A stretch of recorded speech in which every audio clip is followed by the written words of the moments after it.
Ketemu lagi dengan saya dalam segmen Teduh with SS. Pada kesempatan ini kita berbicara satu tema, yaitu Tuhan Yesus adalah batu penjuru. Kita lihat satu ayat di dalam 1 Petrus pasal yang kedua, ayat yang ke-6.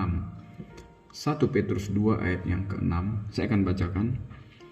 Sebab ada tertulis dalam kitab suci, sesungguhnya aku meletakkan di Sion sebuah batu yang terpilih, sebuah batu penjuru yang mahal, dan siapa yang percaya kepadanya tidak akan dipermalukan.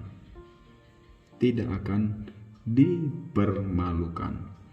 Bapak, Ibu, saudaraku yang dikasihi oleh Tuhan,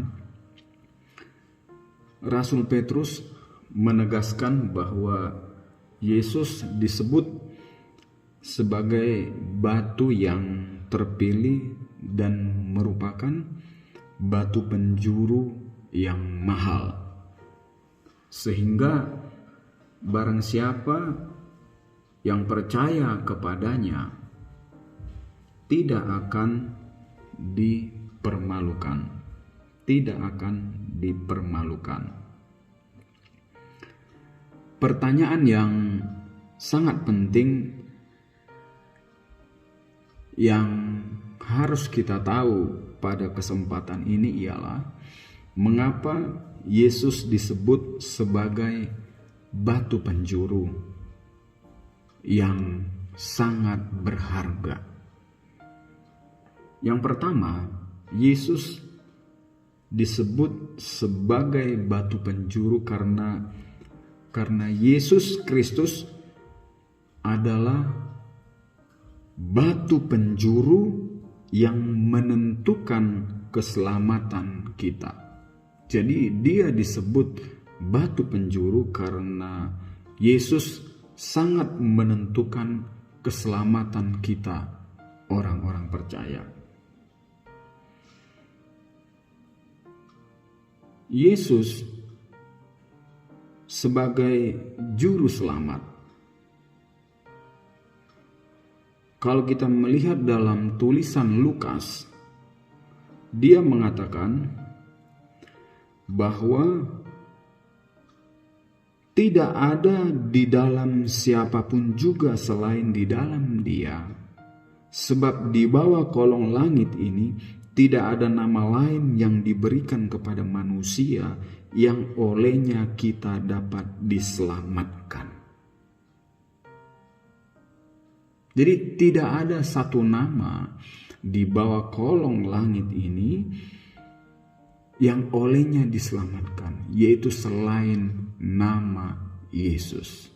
Itu sebabnya sekali lagi saya katakan, dia disebut batu penjuru karena dia menentukan keselamatan kita.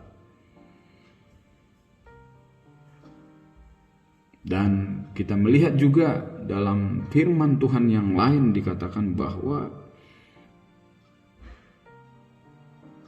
Yesus berkata, "Akulah jalan, kebenaran, dan hidup. Tidak ada seorang pun yang datang kepada Bapa." Dalam terjemahan aslinya dikatakan, tidak ada seorang pun yang sampai ke surga, ke rumah Bapa, kalau tidak melalui aku atau melalui Yesus, dalam Yohanes pasal yang ke-14 ayat yang ke-6. Itu yang pertama, mengapa Yesus dikatakan sebagai batu penjuru, karena dia penentu keselamatan satu-satunya di bawah kolong langit ini. Yang kedua, Yesus dikatakan sebagai batu penjuru karena dia menentukan hidup kita.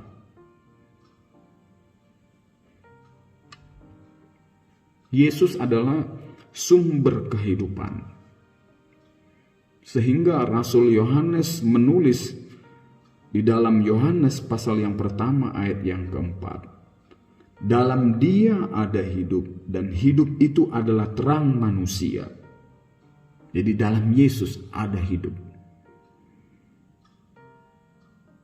Dan di dalam Yesus kita temui kehidupan yang kekal. Yohanes 3 ayat yang ke-16.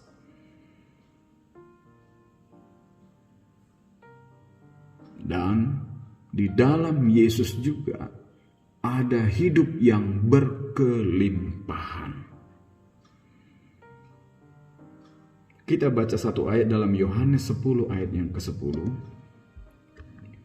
Yohanes pasal yang ke-10 ayat yang ke-10. Pencuri datang untuk mencuri dan membunuh dan membinasakan. Aku datang supaya mereka mempunyai hidup dan mempunyainya dalam segala kelimpahan. Jadi Yesus sumber kehidupan. Itu sebabnya dia dikatakan batu penjuru. Tadi yang pertama karena hanya dialah penentu keselamatan, dan yang kedua di dalam dia ada hidup dan kelimpahan. Dan yang ketiga, mengapa Yesus dikatakan batu penjuru?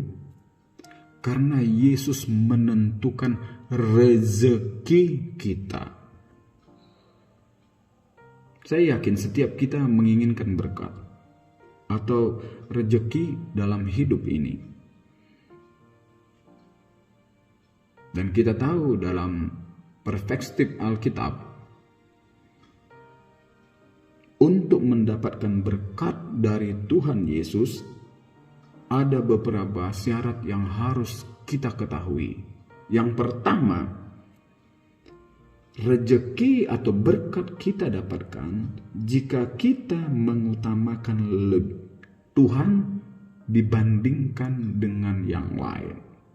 Matius 6 ayat yang ke-33 mengatakan demikian.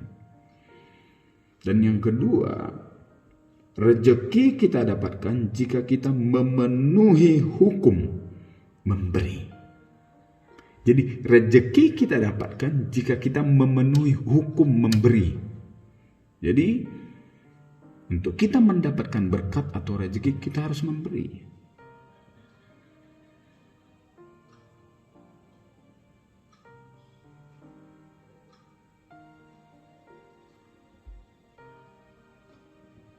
Jadi tiga hal inilah yang harus kita ketahui sebagai orang percaya, bahwa Yesus adalah dikatakan sebagai batu penjuru. Yang pertama, karena dia penentu keselamatan.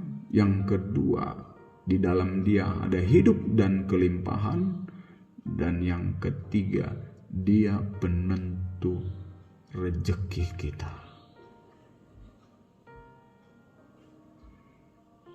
Dia penentu. Dan untuk mendapat rezeki kita itu yang pertama tadi, kita harus mengutamakan Tuhan dari yang lain. Dan yang kedua, kita harus memenuhi hukum Kristus dalam memberi. Maka kita akan diberkati. Nah, inilah sebab Yesus dikatakan sebagai batu penjuru. Tidak ada keselamatan di dalam yang lain, hanya ada di dalam Yesus.